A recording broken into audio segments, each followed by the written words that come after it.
इस वक्त आप आराम से बैठकर इस वीडियो को देख रहे हैं, मगर मैं आपको कहूँ, आज जिस जगह पर आप अभी बैठे हो वो जमीन आज से करोड़ों साल पहले 8,500 डिग्री के तापमान से उबल रही थी, या जिस जगह पर आप बैठे हैं वो जगह लाखों सालों तक बर्फ से ढकी हुई थी। ये दोनों बातें सच हैं। इस 15 मिनट की वीडियो के अंदर आप पृथ्वी के 450 करोड़ साल के सफर को देखने वाले हैं। जिस जगह आज हमारा सौरमंडल है वहाँ विभिन्न प्रकार की गैस और धूल के बादल हुआ करते थे। वैज्ञानिकों के मुताबिक इन धूल के बादलों से दूर एक तारा हुआ करता था। वक्त के साथ साथ उस तारे की ऊर्जा कम होने लगी, जिसके कारण उसके अंदर एक विशाल विस्फोट हुआ। विस्फोट की वजह से अंतरिक्ष की ये धूल एक दूसरे से दबने लगी। इस दौरान बादलों में स्थित धूल के कण दबाव और गर्मी के कारण बड़े उल्कापिंड और पत्थरों में परिवर्तित हो चुके थे, और इसी दबाव की वजह से इन बादलों में स्थित रेडियो एक्टिव पदार्थ ने ग्रेविटी का निर्माण किया। इस ग्रेविटी के कारण बीच में हाइड्रोजन और हीलियम इकट्ठा होने लगे। बीच के इस भयंकर दबाव के कारण एक विशाल विस्फोट हुआ, और इसी विस्फोट के कारण हमारे सूरज का जन्म हुआ। अंतरिक्ष में फैले एस्टेरॉयड यानी क्षुद्र ग्रहों में भारी वजन की वजह से सूरज के करीब आकर सूरज की परिक्रमा करने लगे। धीरे धीरे इन्हीं एस्टेरॉयड में भारी टकराव हुआ, जिसके फलस्वरूप मरकरी, विनस, अर्थ और मार्स जैसे ग्रहों का निर्माण हुआ। वैज्ञानिकों के मुताबिक उस वक्त पृथ्वी और मार्स यानी मंगल ग्रह के बीच थिया नामक ग्रह सूरज की प्रतिमा किया करता था। पृथ्वी पर ग्रेविटी होने की वजह से सूरज की प्रतिमा करने वाले एस्टेरॉयड अब पृथ्वी की प्रतिमा करने लगे, और धीरे धीरे करोड़ों सालों तक ये पृथ्वी पर गिरते रहे। और ऐसी घटना हमारे पड़ोसी ग्रह थिया पर भी हो रही थी, जिसके कारण थिया पृथ्वी के और करीब आने लगा और आकर पृथ्वी से टकराया। इस भयंकर टकराव की वजह से पृथ्वी के हिस्से कणों के रूप में अंतरिक्ष में फैल गए और एक रिंग्स की तरह पृथ्वी की परिक्रमा करने लगे। इन्हीं परिक्रमा करते हुए कणों में टकराव होने लगा, जिसके कारण हमारे चांद का निर्माण हुआ। उस वक्त पृथ्वी पर सिर्फ एक ही समुद्र हुआ करता था, और वो था 1900 डिग्री सेल्सियस की तापमान पर उबलते हुए लाविका। उबल रही थी वो सारी चीजें जिसे आज आप अलग अलग नाम से जानते हैं। वक्त के साथ साथ पृथ्वी धीरे धीरे ठंडी हो रही थी, जिसके कारण पृथ्वी के भारी तत्व जैसे धातु और रेडियो एक्टिव पदार्थ पृथ्वी के केंद्र में जाकर इकट्ठा हो गए, और हल्के पदार्थ पृथ्वी की सतह पर आ गए। लाखों सालों तक पृथ्वी पर उल्कापिंडों की बरसात हुई, और इन गिरते हुए उल्कापिंडों में जमा था नमक, मिनरल्स और पानी। करोड़ों सालों तक इन उल्कापिंडों की बरसात होती रही, और धीरे धीरे पृथ्वी की ऊपरी सतह पानी से ढकने लगी। वैज्ञानिकों के मुताबिक यही वो वक्त था जब दूर गहरे पानी के अंदर निकलते ज्वालामुखियों से पहली बार सूक्ष्म जीवों का निर्माण हुआ। लाखों सालों बाद एक वक्त ऐसा आया जब पृथ्वी की पूरी सतह पानी से ढक चुकी थी। हमारी पृथ्वी के सबसे अंदर का कोर रेडियो एक्टिव पदार्थ से बने होने की वजह से हरदम गर्म होता रहता है, लेकिन जब भी पृथ्वी की ऊपरी जमीन ठंडी हो जाती है तब पृथ्वी के अंदर की गर्मी बाहर नहीं निकल पाती, जिसके कारण ज्वालामुखियों का निर्माण होता है। और उस वक्त कुछ ऐसा ही हुआ। पानी से ढकी हुई पृथ्वी पर हजारों की तादाद में ज्वालामुखी निकलने लगे, और आने वाले लाखों सालों तक इन ज्वालामुखियों का निकलना जारी रहा, जिससे पानी के ऊपर जमीन का निर्माण हो रहा था। इस वक्त भी पृथ्वी पर वातावरण न होने की वजह से अंतरिक्ष से उल्कापिंडों की बरसात हो रही थी। आज से लगभग 300 करोड़ साल पहले पृथ्वी पर ऐसा वक्त आया जब पृथ्वी का वातावरण लगभग स्थिर होने लगा था। ज्वालामुखी निकलने धीरे हो गए थे, और पृथ्वी का एक दिन 12 घंटे का हुआ करता था। साल बीतते गए, और धीरे धीरे ये सूक्ष्म जीव विकसित होते गए और समूह में रहने लगे।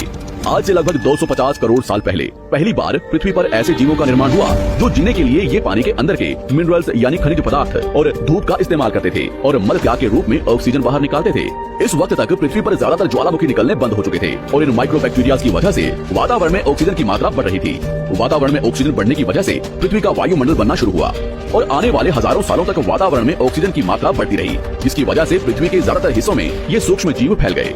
हजारों सालों बाद एक वक्त ऐसा आया जब पृथ्वी में ज्यादा ऑक्सीजन बढ़ने के कारण ये सूक्ष्म जीव मरने शुरू हो गए। उस वक्त तक पृथ्वी का वातावरण ठंडा होने के साथ साथ ऑक्सीजन से भी भर चुका था, जिसके कारण जमीन और वातावरण में स्थित आयरन यानी लोहे के मिनरल्स पानी में स्थित ऑक्सीजन से रिएक्ट होने लगे, और एक वक्त ऐसा आया जब पृथ्वी की जमीन आज के मार्स के जैसे लाल हो चुकी थी। वक्त बीतने के साथ साथ धरती की टेक्टोनिक प्लेट्स में दरार होने लगी, जिसके कारण पृथ्वी के अंदर का लावा जमीन की तरह कई लाखों सालों तक खुला उबलता रहा, और यही वो कारण था जिसके कारण पृथ्वी के वातावरण में कार्बन डाइऑक्साइड की मात्रा बहुत बढ़ गई, और पृथ्वी पर एसिड की वर्षा शुरू हो गई। एसिड रेन की वजह से पृथ्वी का तापमान घटने लगा, और तापमान इतना घटा कि पृथ्वी के ऊपर स्थित पानी बर्फ में परिवर्तित होने लगा। पृथ्वी पर पहली बार भयंकर आइस एज आया। इस वक्त पूरी पृथ्वी सफेद बर्फ से ढक चुकी थी। आमतौर पर जब धरती पर सूरज की किरणें गिरती हैं, तब जमीन उन किरणों को सोख लेती है, मगर क्योंकि पूरी पृथ्वी बर्फ से ढक चुकी थी, और क्योंकि बर्फ सफेद और चमकीली होती है, जिसके कारण सूरज की किरणें धरती पर गिरने के बाद वापस चली जाती थी। इसी कारण से पृथ्वी कई लाखों सालों तक बर्फ से ढकी रही, मगर फिर से पृथ्वी के अंदर स्थित गर्मी ज्वालामुखी के रूप में निकलना शुरू हो गई, और इन ज्वालामुखियों से निकलने वाली गर्मी ने बर्फ को पिघलाना शुरू कर दिया। इसी बीच पृथ्वी की गहराई में बचे कुछ सूक्ष्म जीव धीरे धीरे बदल रहे थे, और अब वो ऑक्सीजन को अपने शरीर को बड़ा और जटिल बनाने के लिए इस्तेमाल करने लगे थे। इस बीच पानी में अलग से भी छोटे समुद्री पौधे निकलने शुरू हो चुके थे। बाहर जैसे जैसे ज्वालामुखी निकल रहे थे, वैसे वैसे वातावरण कार्बन डाइऑक्साइड की वजह से गर्म हो रहा था। वक्त के साथ साथ बर्फ तो पिघलने लगी, मगर धरती पर फिर से एसिड की वर्षा शुरू हो गई, जिसके कारण फिर पृथ्वी ठंडी होने लगी, और फिर पृथ्वी की ज्यादातर सतह बर्फ से ढक गई। ऐसा बार बार कई हजारों सालों तक होता रहा और इसी कारण से अब समुद्री जीव धीरे धीरे वातावरण के हिसाब से विकसित हो रहे थे। इस बीच कई सारे जीव और समुद्री जंगल विलुप्त हो गए, मगर जो बच गए वो धीरे धीरे पृथ्वी के बदलते तापमान के हिसाब से ढलते गए और अब हजारों सालों बाद समुद्री पेड़ बर्फ की वजह से पूरी तरह से मरते या सूखते नहीं थे। अब सूक्ष्म जीव समुद्री जीव बन चुके थे।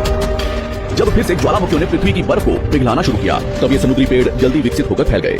धीरे धीरे वातावरण में ऑक्सीजन की मात्रा बढ़ने लगी और पृथ्वी पर होने वाली एसिड की वर्षा कम होने लगी। वातावरण में ऑक्सीजन आने की वजह से पृथ्वी की ओजोन लेयर्स मोटी होने लगी और आज से लगभग 47 करोड़ साल पहले पृथ्वी की ऊपरी सतह पर पहली बार मोसोस नामक प्लांट उगना शुरू हुआ।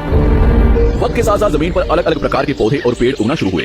एक वक्त ऐसा आया जब जमीन के पेड़ों की लंबाई लगभग 80 से 100 फीट जितनी या आज के 5 से 6 मंजिला बिल्डिंग जितनी ऊंची हो चुकी थी। ये वो वक्त था जब समुद्री जानवर समुद्र से बाहर निकल रहे थे और जमीनी जानवरों में परिवर्तित हो रहे थे। धरती की ज्यादातर जमीन एक जगह इकट्ठी हो चुकी थी जिसे आज हम पैंजिया महाद्वीप के नाम से जानते हैं। पृथ्वी का वातावरण और तापमान लगभग स्थिर हो चुका था और अब करीब 21 से 23 घंटे का दिन हुआ करता था। अब समुद्री जीव पानी से बाहर रहने लगे थे और वातावरण के हिसाब से उनके शरीर का रंग रूप बदल रहा था। धीरे धीरे ये जमीनी जानवर डायनासोर्स में परिवर्तित हो गए। जिन डायनासोर्स ने पेड़ पौधे खाने शुरू कर दिए उनका शरीर लंबा और विशाल रूप से विकसित होने लगा। कुछ डायनासोर्स शिकार किया करते थे जिसके कारण वे छोटे और तेज होते चले गए। पृथ्वी की ऊपरी जमीन एक जगह इकट्ठी होने के कारण ज्यादातर जमीन रेगिस्तान और बंजर हो चुकी थी। ज्यादातर जंगल समुद्र के करीब हुआ करते थे जिसमें डायनासोर्स रहा करते थे। आज से लगभग 20 करोड़ साल पहले पैंजिया महाद्वीप टूटना शुरू हो गया। पैंजिया के विभाजित होने की वजह से पृथ्वी की ज्यादातर ऊपरी जमीन पानी के संपर्क में आने लगी, जिसके फलस्वरूप पृथ्वी पर हरियाली बढ़ती गई, जिस वजह से डायनासोर्स और ज्यादा विभिन्न और विशाल होते चले गए। डायनासोर्स ने आने वाले लगभग 20 से 30 करोड़ सालों तक पृथ्वी पर राज किया। उस वक्त डायनासोर्स समुद्र से लेकर जमीन और आसमान तक पूरी पृथ्वी पर राज किया करते थे। इस दौरान अफ्रीका से टूटा भारत सीधे आकर आज के तिब्बत से टकराया और इस टकराव की वजह से हिमालय का निर्माण हुआ। आज से लगभग 6.5 करोड़ साल पहले पृथ्वी की तरफ आज के माउंट एवरेस्ट से भी बड़ा लगभग 4.5 लाख करोड़ किलो जितना वजन या उल्कापिंड लगभग 80,000 किलोमीटर प्रति घंटे की स्पीड से पृथ्वी की तरफ आ रहा था। पृथ्वी की सतह को छूते ही उसमें भयंकर आग लगी और वो जलते हुए सीधा पृथ्वी से टकराया। इस टकराव से निकलने वाली ऊर्जा आज के 10 करोड़ परमाणु बम एक साथ फटने के बराबर थी। जहाँ ये उल्कापिंड गिरा वहाँ के जानवर और पेड़ तुरंत भाप बनकर जल गए। गिरते ही पृथ्वी पर पूरी तरह धूल फैलने लगी, समुद्र में भयंकर बाढ़ आने लगी। भूकंप और आग ने पृथ्वी को जलाना शुरू कर दिया। कुछ ही घंटों में पूरी पृथ्वी के वातावरण में हानिकारक गैस और धूल की वजह से पृथ्वी नर्क हो चुकी थी। डायनासोर्स, भूटन, आग और भूखमरी से पूरी तरह विलुप्त हो गए। इस वक्त हमारे पूर्वज जमीन के अंदर रहा करते थे, जिसके कारण वो इस विशाल प्रलय से बच गए। पृथ्वी का वातावरण पूरी तरह से काला और अंधेरा हो चुका था, जिससे धूप भी जमीन तक नहीं पहुंच पा रही थी। पृथ्वी के पेड़ और ज्यादातर जानवर विलुप्त हो गए। वातावरण में धूल और हानिकारक गैस के कारण पृथ्वी पर फिर से एसिड की वर्षा शुरू हो गई और फिर पृथ्वी ठंडी होकर बर्फ से ढक गई। लेकिन इस बार पृथ्वी की बर्फ लाखों सालों तक नहीं जमी रही और 80 से 90 हजार साल बाद ये बर्फ पिघलनी शुरू हो गई। जैसे ही धरती पर वातावरण फिर से पहले जैसा होने लगा, वैसे ही ये छोटे जीव जमीन से बाहर आना शुरू हो गए। उस वक्त पृथ्वी की बर्फ पिघलनी शुरू हुई थी, जिसके कारण अफ्रीका में घने ठंडे जंगल हुआ करते थे और इसी बीच ये जमीनी जीव बंदरों में परिवर्तित हुए। मगर जैसे जैसे पृथ्वी गर्म होने लगी, वैसे वैसे अफ्रीका के ये जंगल सूखने लगे। जंगल की चीजें खाने वाले बंदरों को खाने की कमी होने लगी। खाने की तलाश में इन बंदरों ने अपने पैरों पर चलना शुरू कर दिया, जिससे उन्हें दूसरे जानवरों के शिकार करने में मदद मिलती थी।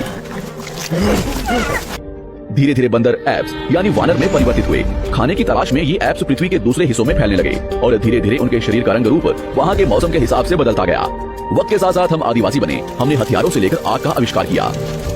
हम धीरे धीरे इंसान के रूप में विकसित हुए। हमने धर्म से लेकर परिवार, भाषा और संस्कृति का निर्माण किया और वक्त के साथ साथ हम विकसित होते चले गए और आज हम इस पृथ्वी की सबसे विकसित प्रजाति बन चुके हैं। पृथ्वी को आज के जैसे बनने में लगभग 450 करोड़ साल का वक्त लगा है और हमें एक छोटे जमीन में रहने वाले जानवर से इंसान बनने में कई लाखों सालों का। मगर हमने इन 100 सालों में जितना पृथ्वी को गंदा और तबाह किया है, उतना आज तक किसी भी प्रजाति ने नहीं किया होगा। अब फिर से धरती को गर्म कर रहे हैं और कार्बन डाइऑक्साइड की मात्रा बढ़ा रहे हैं। वैज्ञानिकों का मानना है कि पृथ्वी पर फिर से विशाल परिवर्तन होने वाला है। भविष्य में पृथ्वी कैसी होगी, जानेंगे हमारी अगली वीडियो में।